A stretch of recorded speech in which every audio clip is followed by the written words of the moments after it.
Hello, and I think that we are live. Yes, indeed, we are. Hi, it's me, Rachel, and today I have with me the wonderful Eloise from Fearlessly Feminine. Hello. Eloise. Um, Eloise, I'm so pleased that Eloise is joining me tonight. This is a really fascinating subject. It's something that I've worked on myself with Eloise, and I'd be really interested to hear if whether you're live or on catch up. Your own personal experiences of anything we're talking about. Please get involved as we're going along. Say hi, hey Caroline, all of that type of thing, because this for me is a really, really important, and it's a big subject in our communities. And I think it's really coming up at the moment for healing effectively. So I'm going to ask Eloise to tell us a little bit about what she does and who she is. Okay, thank you, Rachel. Thanks for having me on. I'm Eloise Burton, and I am a money mindset coach. And I work with coaches, healers, and therapists primarily, but I do have other clients, to build a beautiful relationship with money, because it seems to be the missing link in their business. And I do it in a semi-practical way, using something called sacred money archetypes, which are a group of 8 personality types that we can all resonate with. It's really powerful work, and as Rachel will know, it has a beautiful side effect in that when you start addressing your relationship with money, your relationship with yourself improves as well. So that's what I do. I coach one-to-one. I have a course that people can join. And I also created the beautiful, quick plug, beautiful affirmation cards. She has got some wonderful cards, yeah. To help people work with money energy every single day. Because I think we're more comfortable talking about sex than we are money. So yes. I wanted to bring money into the mainstream. You like that, didn't you? Actually, yes, I probably am more comfortable talking about sex than I am money. It's really quite true. It's quite a taboo subject, especially around anything vocational. So for me, there's quite a lot of stereotypes that come up around self-sacrifice anyway, particularly if you're working in spiritual circles or if you're in vocational or wellness jobs. And I'd really love to hear from any of you guys watching if you feel that you have any blocks around money or manifestation. I suppose probably that's a really good place to start, is what sort of things people might experience in their life if they're suffering with blocks or with manifestation issues. What are your thoughts, Eloise? So sometimes the manifestations can be illnesses like depression and anxiety. Like you said, I mean, as women in particular, we do feel that we need to self-sacrifice when we know that we can't give from an empty cup, but we still keep giving it. And often we're given from a cup with a hole in a lot of the time as well. It's just streaming out of us. But you can have, particularly with money blocks can show up in all sorts of ways. Like maybe you have, every time you get money, you get a bump in your car or you get an illness. It can come up like judgment around people with money or people without money. If someone's got a flash car, what judgment do you make? Some people really have a block around receiving as well, which is a sign of a money block. You know, if you're constantly saying no, and having an argument with your friend when she wants to buy you a coffee, you've probably got a money block going on there. But the most common one that sneaks in is procrastination. Procrastination is a real money block. And the reason for that is when we have money blocks, we often think it's self-sabotage, but if you think money is bad, money's the root of all evil, rich people are mean, or I don't deserve money, your subconscious mind is never going to give you something that's dangerous for you to have. Yes, so absolutely. It's protecting you, isn't it? I think I got that analogy from you. It's protecting you from having that thing that you believe to be bad, evil, dirty, mean. So loads of different ways. It can show up in anything. It's do you know that whole thing around protecting yourself is so true, because and we'll talk about this in a minute, why we think money's bad and money's evil and all the rest of it, but there are huge issues with the whole your psyche is kind of looking for ways to protect yourself and protect your energy, and particularly when you're doing energy work, particularly when your work is wellness and vocational of any sort. And, you know, I don't think there's any it's any surprise to people that any sort of vocational job tends to have a lower pay packet on it. You know, you're just expected to kind of, well, it's vocational, so you kind of get paid less. Hey Kim, hi, really nice nice to see you, Kim. We end up having these mindsets where we automatically try and block it on some level, and like you said, saying no, and some of these things are really, really obvious, but something like procrastination actually is a little bit less obvious. I can't quite make up my mind. I don't quite know what to do about this, and actually it's because there's part of you pulling you back, telling your subconscious there's something bad's going to happen if you actually go down this route. Perfectionism is it's a form of procrastination. But like, how many times have we created something and not put it out because it's not perfect, and therefore literally stopped ourselves having the opportunity to make money because it's not yet perfect. The truth is, perfect doesn't exist. Absolutely. Even if you get to perfect changes the next day anyway. So absolutely. Hey Claire. It's what I found really interesting was what you said about kind of like when you receive money, is that money leaching out. And I think the things that maybe our brain has got control of seem a little bit more obvious, but sometimes the way the universe almost works against us.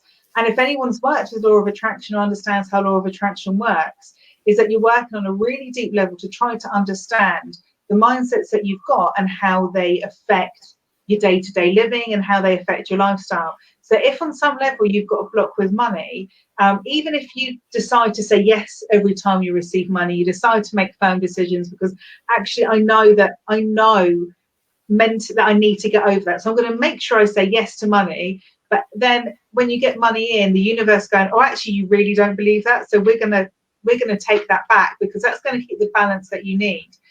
And for me, that side's even more important when you're doing energy work, when you're a spiritual worker. It's because you're working with energy, you're not necessarily working with the physical stuff, and the universe will find whatever route it needs to.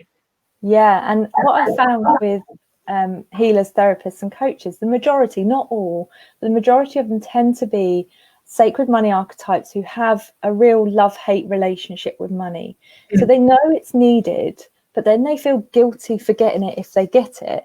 So they get rid of it by giving it away, or lowering their prices, or giving services for free, or calling a treatment swap an energy exchange, when actually the energy exchange is you pay me, I pay you, and we get each other. That's the energy exchange. And we get very involved in the emotion of money, but money's just an energy.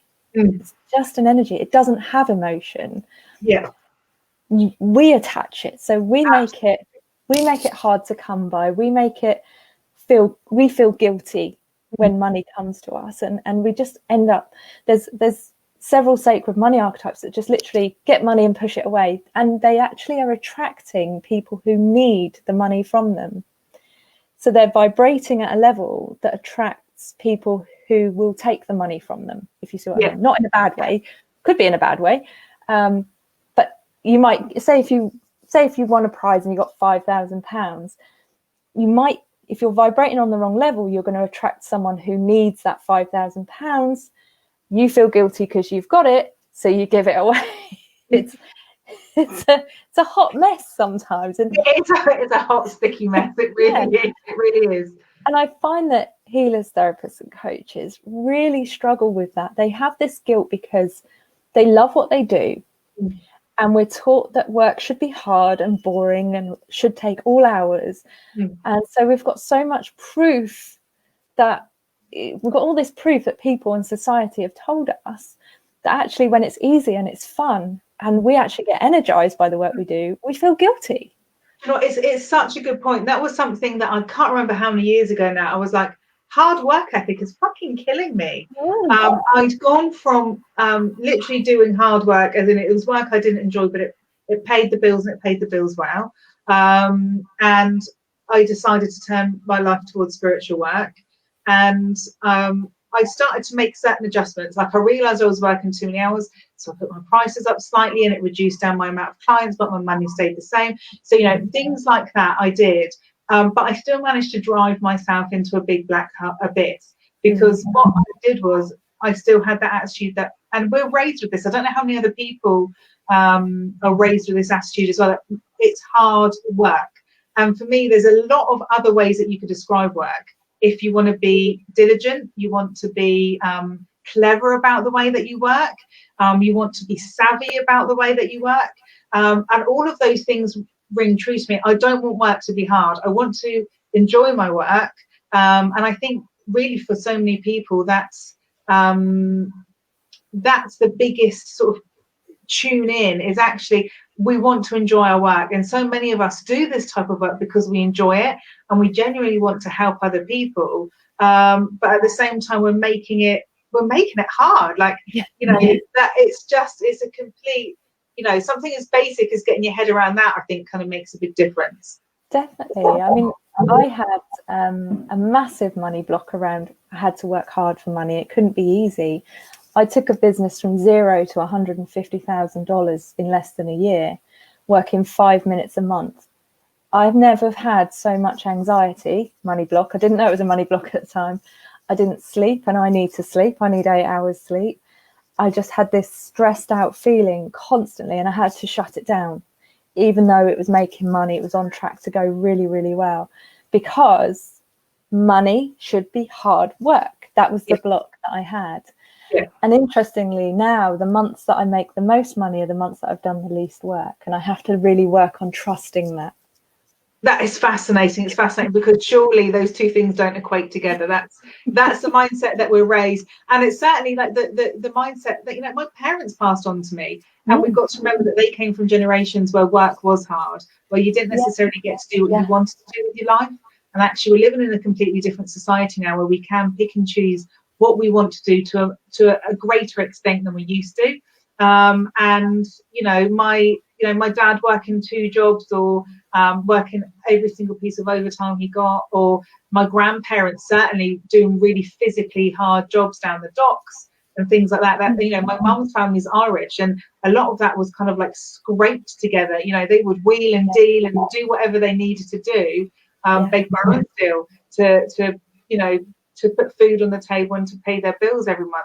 And a lot of us are carrying the overhang of those mindsets which were amazing. Like you say, they were protective. They kept us alive. They kept people's kids alive and fed and well. And, you know, I've had lots of really interesting conversations with my family over the last week or so about like how they would make ends meet, which was stuff like my granddad cobbling shoes with old tires. You know, that's what they did in order that everyone had a good pair of shoes on their feet, and, you know, a full meal in their belly was things like him going fishing and, you know, hunting for mushrooms, and, you know, whatever it is that he did. And actually, that he had a very abundant attitude, and that abundant attitude certainly comes through. But it was hard work. It was a hard slog and hard living.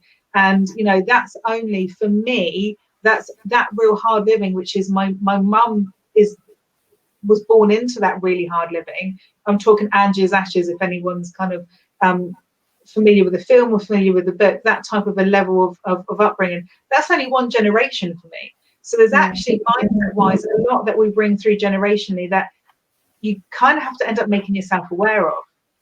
Yeah, absolutely. And what's interesting is throughout time there has been a divide between rich and poor. And we always believe that rich people stay rich, and that's true, and poor people stay poor. But the reason for that is they believe that.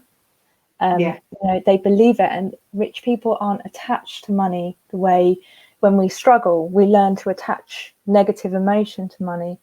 And it's kind of like the second part of the first part of the law of attraction is to set the intention. The second part is to detach the emotion, isn't it? And let it be before you're ready to receive it. Absolutely. So, but when we're struggling for money, we're clinging on really tight. We can't detach from it, and it's a real trust. It's a trust issue that we have. It's a massive trust issue. It's a trust issue with us. It's part of that is, have I set the right intent? If anyone does any manifestation work and you set the intent, and you've got no control over the outcome. Like, I know that that's what I want or where I want to be, whether that's emotionally, whether that's in terms of your real life, but actually then learning that I need to let go and see where it's going to take me, because I can't figure out the detail. And let's face it, we've got no control over anyone else bar ourselves. Yeah. And sometimes we struggle with that. So it's that thing of just going, okay, I've set my intent. I've just got to trust that on the months where I work less, that intent is still going to be sat there. Yeah. All that type of thing. Yeah, and a lot of us are taught that when we set goals or intentions, we then have to work backwards from the goal and figure out the how. But actually letting the universe take care of the how is, again, it's trust. And it's taken me a long time, as you know. But when you do it, it shows up in all sorts of crazy, amazing and wonderful ways. You think, oh, yeah, like this house I'm sat in, I manifested this by sitting in the same house in Romsey. This one's in Eastleigh. And I didn't even realise for a year after I got it that I was in the same house. But you have to not worry about the how. It's the weirdest thing, because we want control. Yes, we want to control every minuscule detail. And it's genuinely really, really tough. Really tough. I'm just going to have a quick look through some, because quite a lot of comments, which is wonderful. Everyone's saying hi to each other. Hi, if I haven't said hi already. Caroline, the sacred archetypes, that Eloise has got a wonderful free quiz that you can do and find out a little bit more, which is how I met Eloise, because it just blew my mind. It was really good.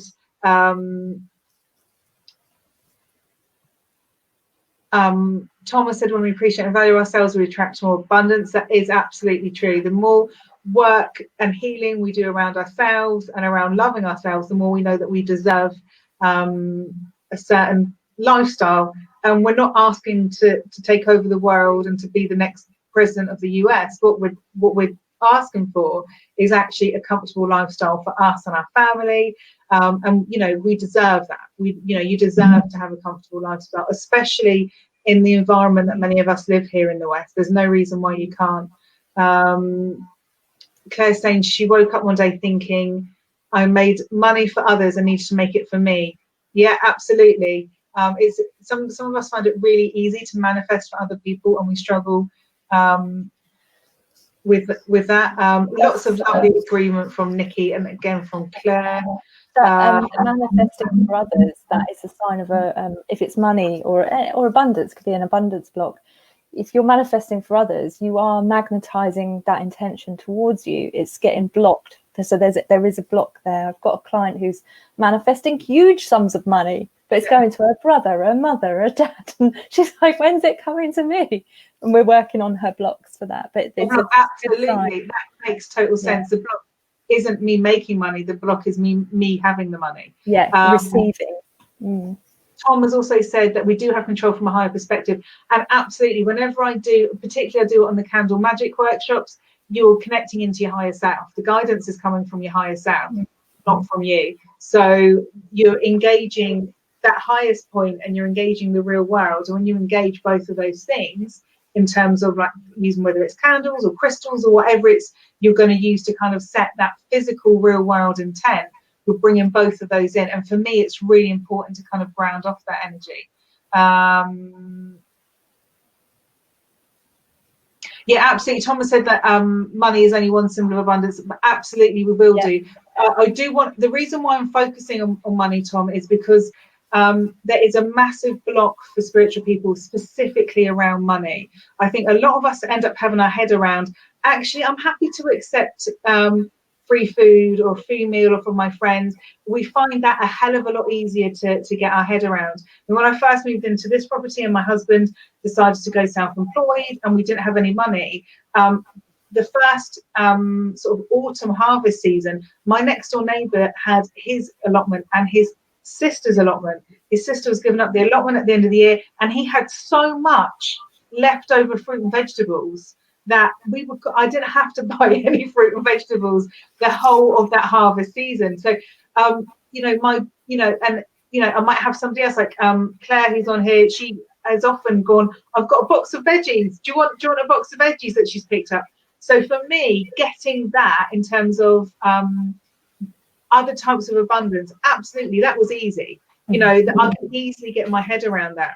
I think what's really interesting is that some of the work that I did with Eloise was about connecting into money itself and really understanding the energy of money. And for me, in the way that I work, obviously connected in, and it was a really quite a spiritual experience. And the conversation I had with money was that, I do exist. I exist as an entity. I've been around a long time, and so as an entity, she's been created through our focus on money. And what she explained to me is that, spiritual people are choosing not to work with her. We're wellness people, vocational workers, we're choosing not to work with her. And we're not assholes. We're nice people. We're people who she would love to work with us. She would love to work with us because she knows that we're going to do well with our money. She knows that, it's going to enable maybe me to give away more free stuff. She knows that it's going to maybe enable my family and my kids, who are the next generation of wonderful people that are coming through, to live the best life and have the best start in life that they can do.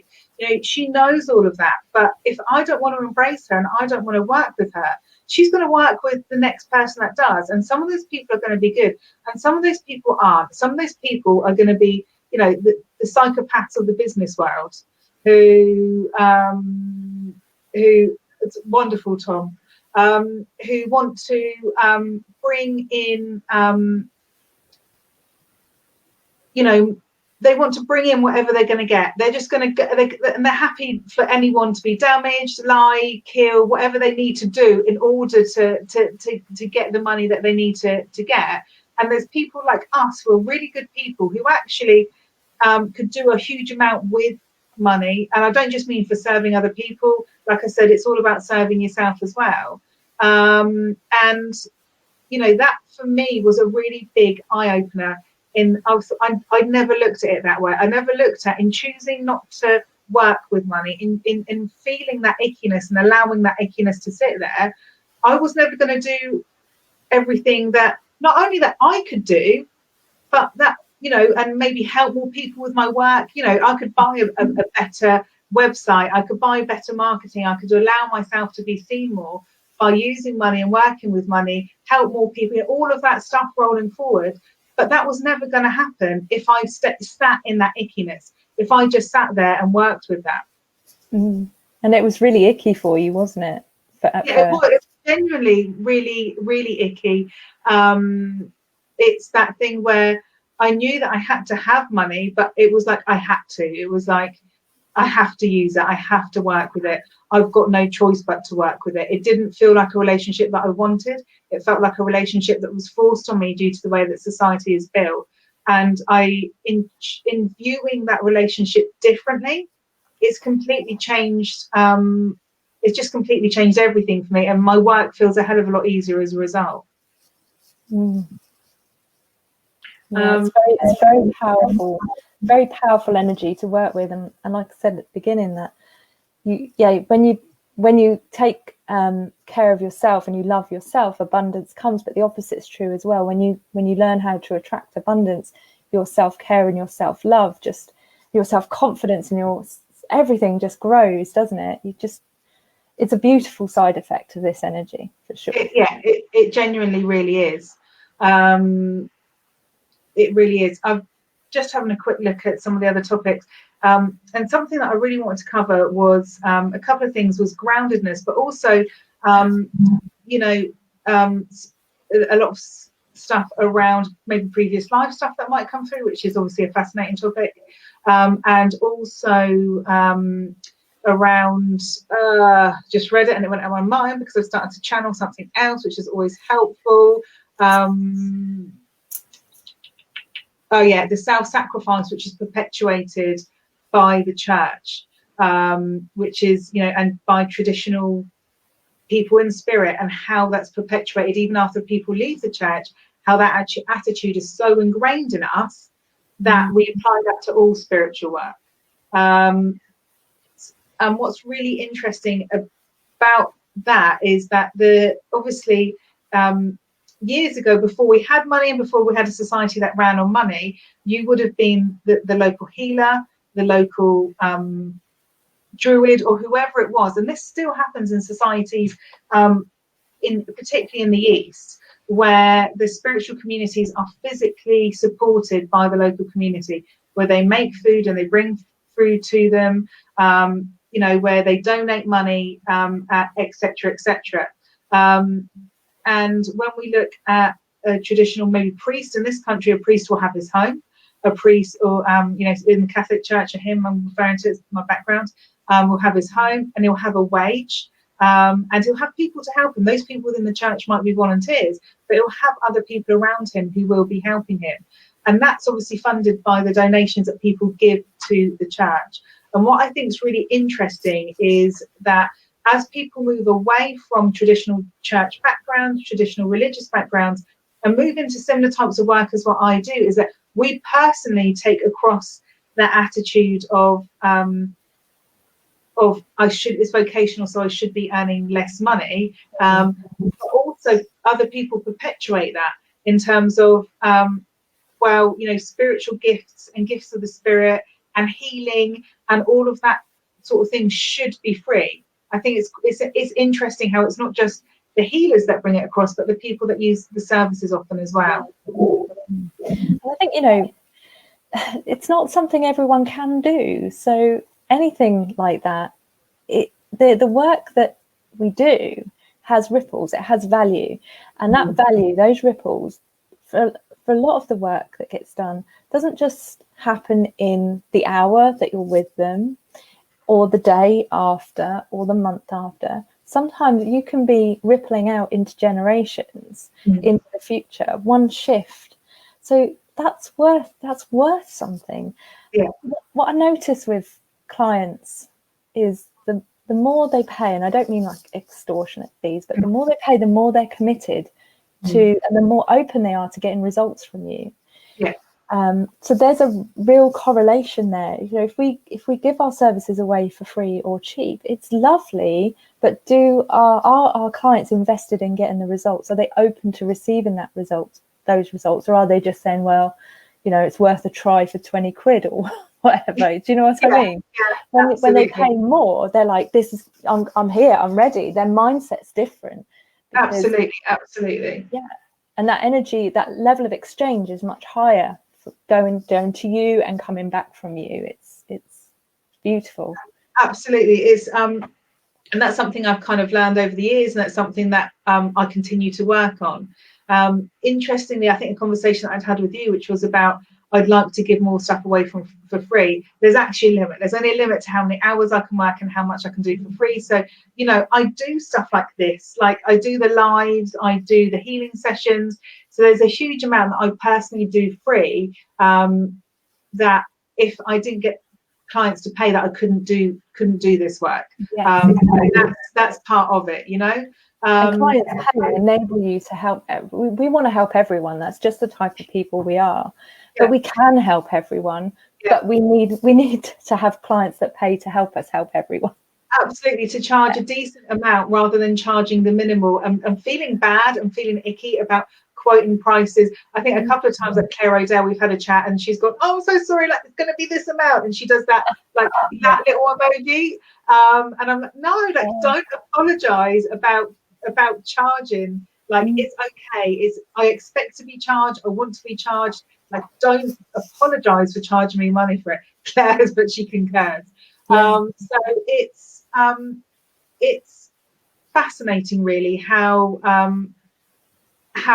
we can, that exchange works, and how a client can actually help other people when they're in a position where they've maybe got a little bit more money than other people, to kind of help facilitate those extra bits and pieces. Both Nick and Caroline have made comments about how much training, how much work, how much everything goes in. And I've got quite a big blog from, it must be a couple of years ago now, about, and I talk about gifts of the Spirit. And the interesting thing about, in the Bible, there's a quote which says the gifts of the Spirit, and I can't remember what exactly they must be given in the greater good. They must be given for the greater good. Okay, they're given for the greater good. They're not given for you to manipulate and use for your own real personal purposes. And it's interesting that the church decided to interpret that in a certain way, which meant that as a nun, you would have to give over, all of your chattels or everything that you earned to the church, or you couldn't own anything. As a monk or as a priest, that you weren't allowed to own anything, which is a really common. It's a really common vow that gets passed over from life to life. But for me, it's about the greater good. So actually, it didn't say I can't charge more money. What it says in the Bible, I can't charge more. But what it says is I need to actually be. I need to do my work for the greater good, and that's how I work. That's when you actually sit down and you kind of understand your connection into the universe and how that all spills out. As you've just said, the work that I'm doing is for the greater good. This wellness work, helping people connect into their spiritual self, helping people heal, helping people with their psychological blocks or their emotional blocks. Like you said, that's not just helping them now, that's helping their future. And I had a really lovely conversation with a client the other week. He was like, this is the tools you've given me are going to last a lifetime. I was like, okay, it's kind of mind blowing that you've recognized that. And that made me feel really good, because that's the intention, is that I want to change people's lives. And you made such a beautiful point, is that in changing someone's life, you're changing their children's life. And I don't know how I've managed to get onto this, because what I was trying to talk about was something a little bit different. I was trying grounding. Oh yeah, grounding and stuff like that. I might not be grounded at the moment, which might be an issue. What I'd gone on to was about some of the stuff that the comments the guys had made about bringing how much work goes into running a business. Like, I'm not just talking about me sat here now with yourself for an hour, which we're both giving up our time to do. It's the other things like, I've spent years in Circle. I've spent years sat down in Circle training, which I've paid for. Every week I went to Circle, I would have paid for that. I spent years doing meditation practice.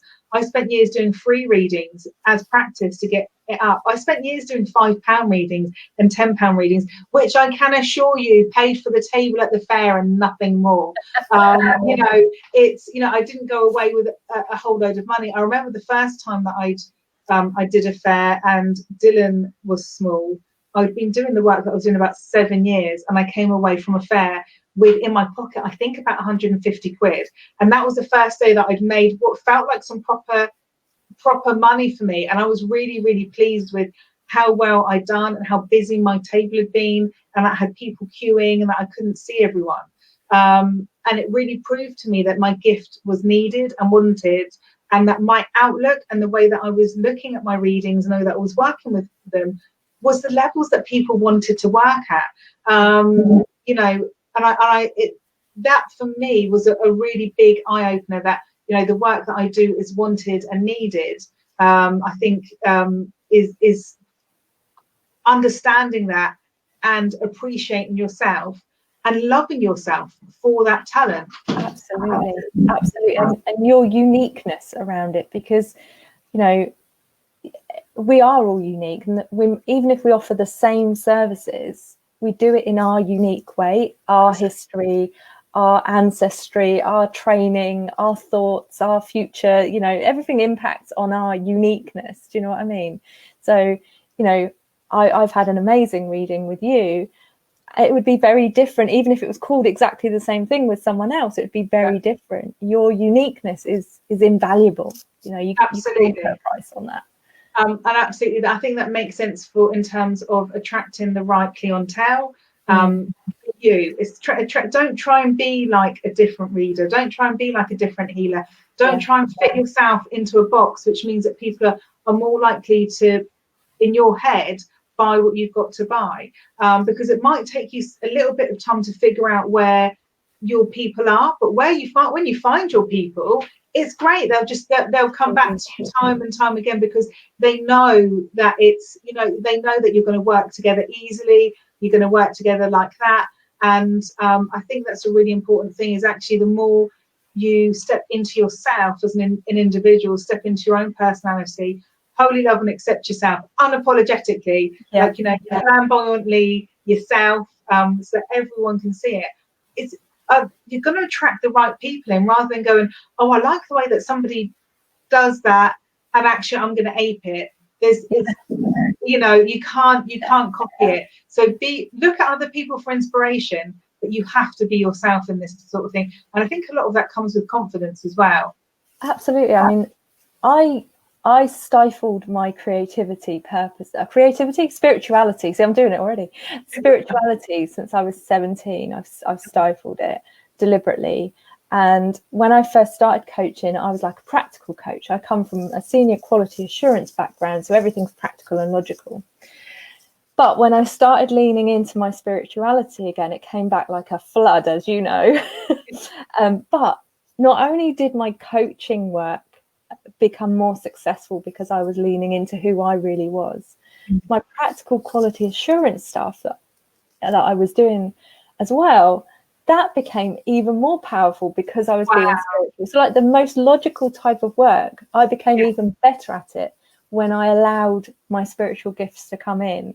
And both aspects of me, the logical, really logical, practical person and the spiritual person combined, I'm learning can do anything. And my tribe is growing, my client base is growing, my reach is growing, and I feel happier, and that's, you absolutely do need to lean into who you are and not try to be the same as another healer, same as another modern mystic, same as another coach. You've just got to do you, haven't you? Absolutely. And it's really interesting that by leaning into your spirituality and actually leaning into your energy fully, leaning into your power fully, and I say power not in a negative way. Anyone who knows me and watches my stuff knows that we all have our own personal flavor of power, which looks different. But the second you step into yourself and you step into your personal power effectively and wholly, that everything's lit up for you. I love that those two things have come together like that. I think that's really, really wonderful. And they're so opposite, aren't they? Anyone who knows my background knows that my background's mortgage broking. So I have got a very logical background, and I did see myself as a mortgage advisor, and that giving advice about buying their home was really important to me, and making sure they did it in an informed and a logical way, and giving them the best advice that they could do. And I never made a huge amount of money. I did make good money, but I never made a huge amount of money because I didn't want to rip people off. And I could have made a lot of money if I wanted to, but people came to me because they knew that I was going to see them right. So it's interesting about that was me still stepping into my advice, still stepping into my guidance, but in a really logical way in terms of helping people buy homes. Thomas just said, just have a quick look at some of the comments. Nikki said something really interesting. She doesn't call them gifts anymore because of the block around it. She calls them abilities and skills. And I love that, Nikki. Like, I am stealing that. I am running with that. I may give you credit on that one, Nick. I don't know. You know. Trademark it quick. Yeah, quickly. I love the idea of not calling them gifts anymore, but my ability, my psychic ability. Absolutely. I like that. Yeah, because it's your skill set. Those are my skills. They may not be recognized at school, but that's my very odd set of skills.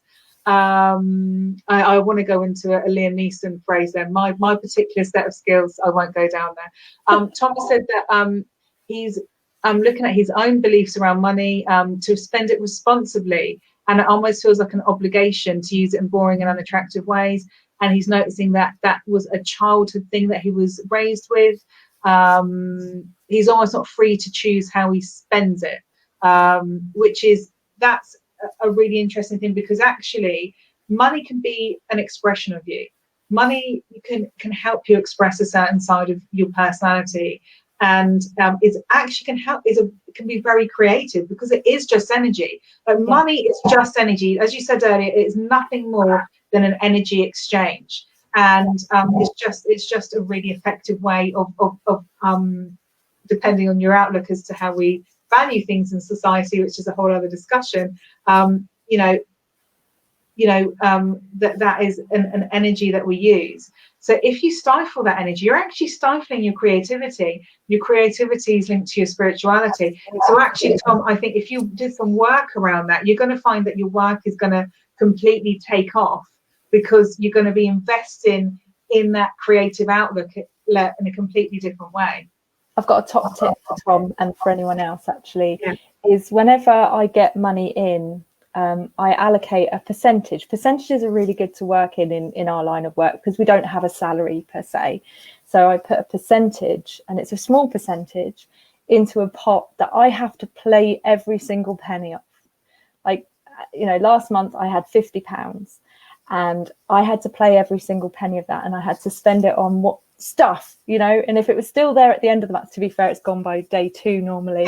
But like, the goal is not to do anything sensible or responsible with that amount of money, and your amount will be different depending on your circumstances. Maybe it's a tenner, maybe it's 100, maybe it's 1,000, but make a point of allocating a small amount of money relative to you, where you spend every penny, even if you have to go and buy a penny sweep to get rid of that last penny. It really gets the flow going again, and it gives you, it's fun, it's a game. We should play with money responsibly, but we should play with it a little bit to build up the energy flow. It needs to flow through us as well. Which is really interesting, because the leprechaun energy is obviously very strongly associated with luck and with money, and that playful energy very much comes through with the leprechaun. So that playfulness around money makes complete sense to me. Absolutely resonates. Just want to say that not all your money, just a small amount. Don't go blowing everything, just a small amount that you can stand. Do you know what I mean? So we don't want that leprechaun taking over and emptying. No, because he'll be down the pub with it otherwise. But you can't. But just a little bit. You can, but it's that whole thing about balance. And I think both you and I work in a really similar way, which is about having that balance and actually saying, here's my fun money this month. I'm going to spend it. And actually, Tom, a lot of what you've said really resonates with me, because my parents were brought up in extremely poor backgrounds. So money was spent really diligently and really wisely. And my other half has got the same thing. Like his dad is from up north, and he's got some of those northern real, the Yorkshire type attitude around money, and not derogatory to anyone from Yorkshire. I love you guys. It's that whole thing about being really scrupulous, and that was very extreme. So when we first had kids, there was a real struggle with the fact that I wasn't working and we still needed to spend money. And we've managed to bring that into balance, but that was a real struggle for us as a family, is realizing that actually, that there's a huge amount that you can do with the money that you've got. I'm going to have a quick look through, and it's interesting because I find it easier to spend the money on the kids for fun than I do on myself. Yeah, so there's a block there. There is definitely a block there. Yeah. Where I should just, I have done it a couple of times recently where I've just gone and bought myself ice cream alone. So maybe I need to do that more, just eat more ice cream. Which, me sat in the winter at the local ice cream parlour sounds fun coming up for Christmas. I'll probably be sat outside with the current coronavirus, bits and pieces going on.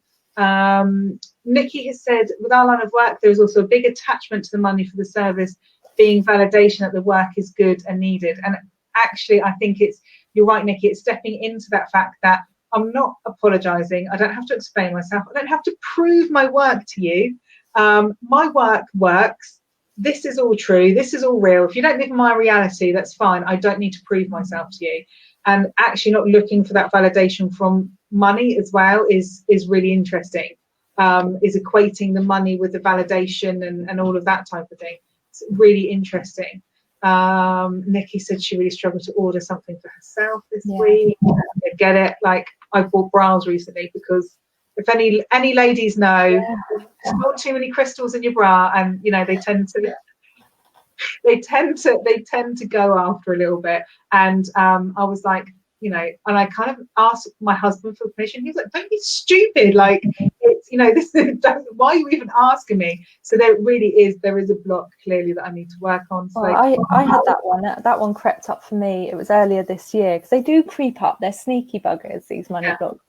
I was getting backache, and I realised that my bras weren't fitting me. I was like, oh, and I Debenham sale, brilliant. You know, got loads of new sets for like 60 quid, brilliant. And I was like, why did I put it off for years, Rachel?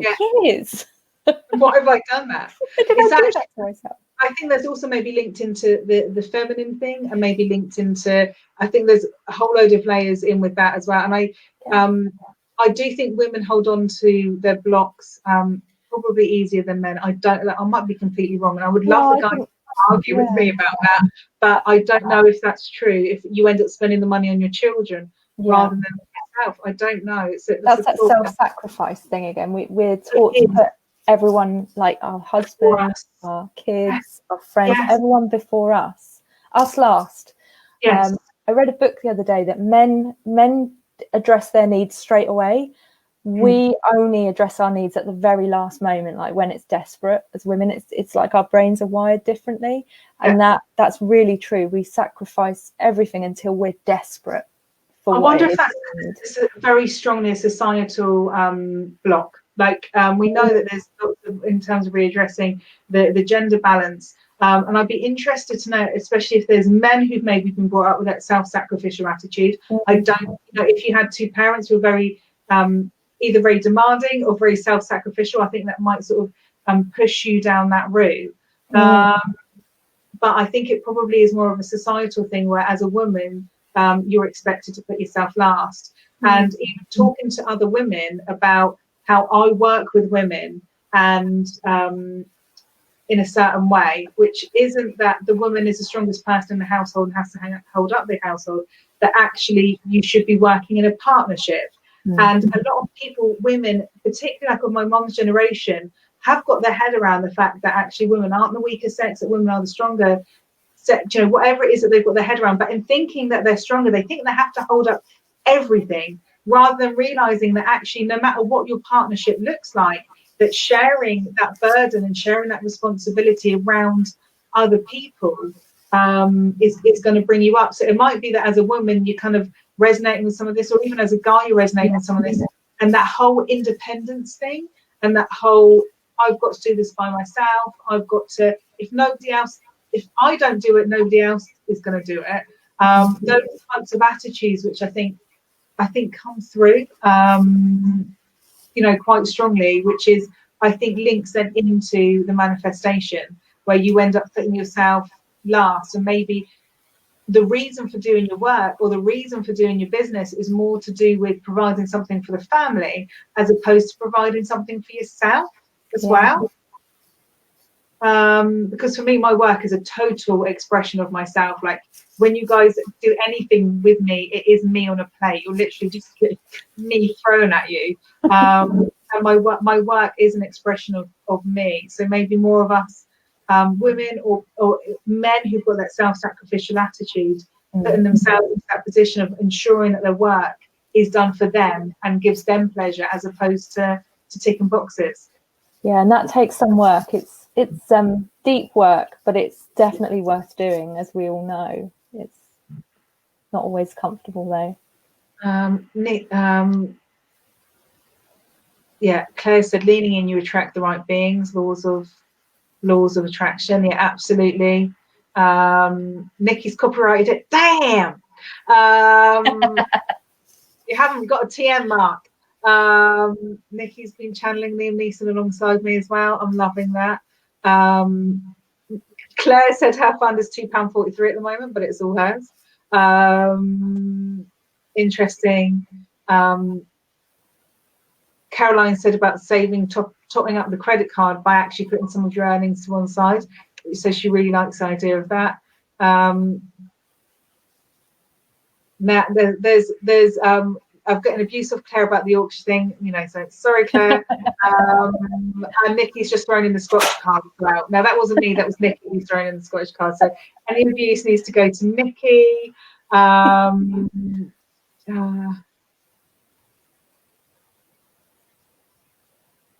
Thomas said about insisting on receiving money as a form of abundance to do something that actually may not be the path of least resistance. We may need to receive a gift or do an exchange.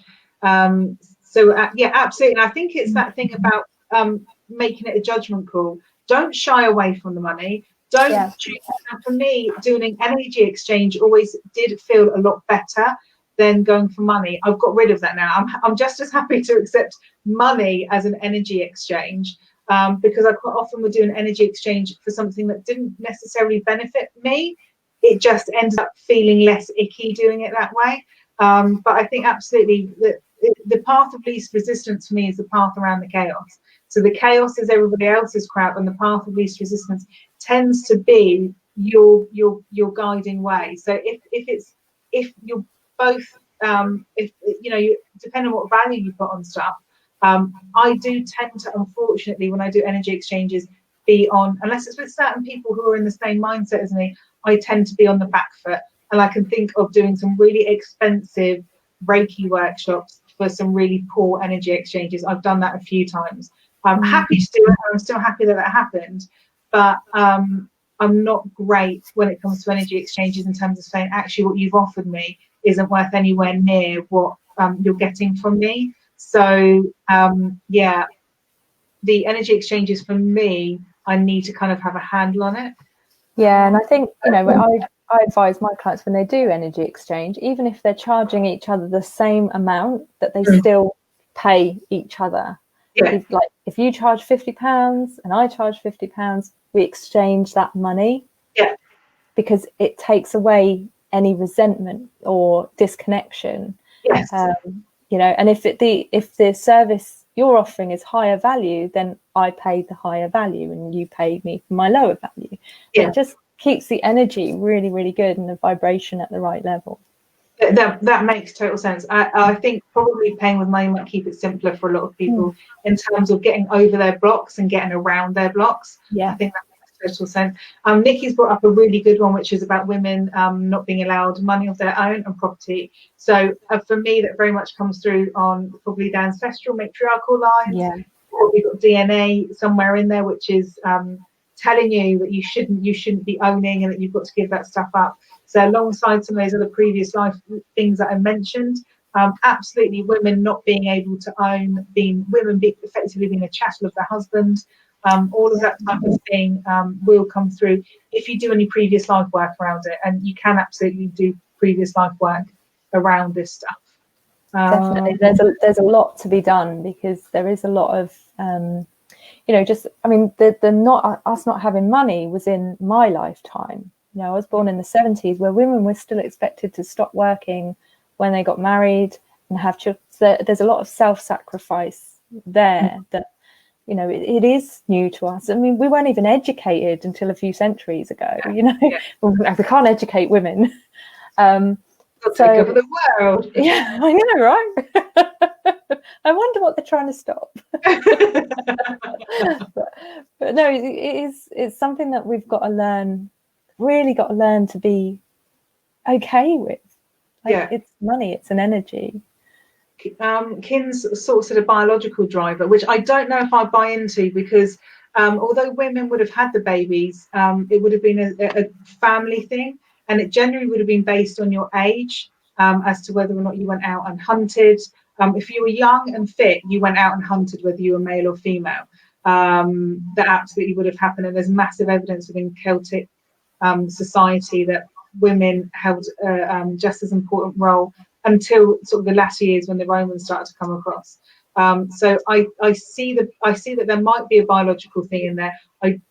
As a proud redhead, I don't know if that resonates for me entirely, because women would have gone out and hunted. It was generally older people who looked after the babies and would have stayed at home making things. That would have been men as well as women.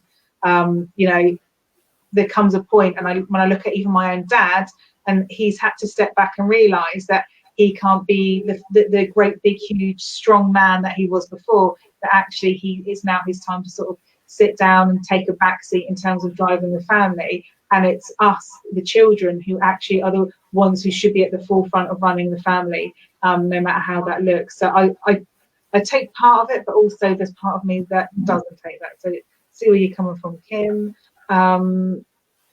David said when he's had spare cash, he does spend it, and it's unlocked his creative side in the last 6 months, which it has. I can testify to the amount of wonderful creativity that David's been up to over the last few months. So that's really interesting that he's found that resonates with him himself. Knowing your worth and value is important. Claire said that she's noting that. Talking about lots of self-confidence issues. I think confidence is probably a really big thing around a lot of this stuff. How confident are you? How much do you believe in yourself? And how much do you believe in your work to actually charge what you should be charging for it? Yeah, and it's a chicken and egg situation. When you start working with money energy, that belief, that confidence, that feeling of worth follows as well. So we think we need to have the confidence first, but we can also lead with money and then get the confidence. It's, as I said, it's a magical side effect. I always remember, was it Trisha? Do you remember Trisha used to do the morning television, the morning cuppa television? And she would always say, like, smile until it becomes a real smile. Just smile at yourself in the mirror, until you own it. So actually charging the money up front makes sense as a kind of like a trigger to make you get over your blocks and to bring you forward. It makes absolute sense, and actually then gaining that confidence from people paying you decent money for your work. And also what you find, another magical thing, is when people pay you and the price is right, i.e. not necessarily right for them, but right for the what you're giving them, they get results as soon as they've pressed pay, because they start thinking differently. They start preparing for whatever it is you're going to do with them. Yeah. I see this a lot in what I do. People sign up for my Worthy and Wealthy course, and instantly they're seeing money blocks or money coming towards them and things like that. It's like as soon as they hit that button or transfer the money, life starts to change for them. Yeah, because they've made that commitment. They've made that commitment. We can make that commitment to ourselves to start focusing on money, and know that when we focus on money and we do it well, it's a bit like a relationship. If you pay attention and you don't take her for granted, money is a playful, respectful, supportive partner for you, and that gives you the confidence because your partner's happy. And I love this. Yes. And we get bad at it as well, and we know it works, and then we take her for granted again, and she's like, well, I'm not paying attention to you. So we have to constantly work at this relationship.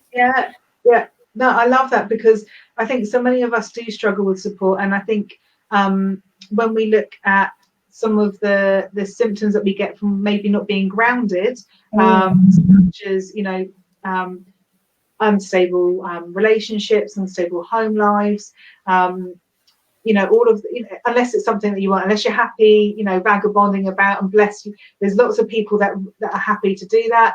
I can only spend a certain amount of time in each home before I start going a little bit crazy. So if you're somebody who really struggles and you really want that stability and you really want those supportive relationships, and you find yourself not getting that support, whether it's emotional support, whether it's physical support, that for me is an issue with the root chakra, and that's an issue with your grounding and with your manifestation. And the more work you kind of do on yourself, the easier it is to get that stuff in. And actually seeing money as a major part in that support network, and seeing it as that supportive partner adds another element to that. So it might be that you go, I don't feel like I'm getting any real world support from anyone. Actually, you're getting real world support from money. So how are you going to, if you've got nothing else to kind of work with energetically at the moment, maybe working on that relationship with money is then going to bring in that support that you want in other areas of your life, because you're working on getting that support, that real world support. It's just that it's through an energy which is kind of like a physical energy. Money for me is like a physical energy. Yeah, absolutely. So using that as part of your support network and helping you grounding and actually helping the rest of your life makes perfect sense, Eloise. I love it. You can also use money to ground. So one of the things that when I notice I'm not in love with money, it's because I'm not paying attention. I'm not looking at her every single day. I'm not working out where's she showing up for me every single day?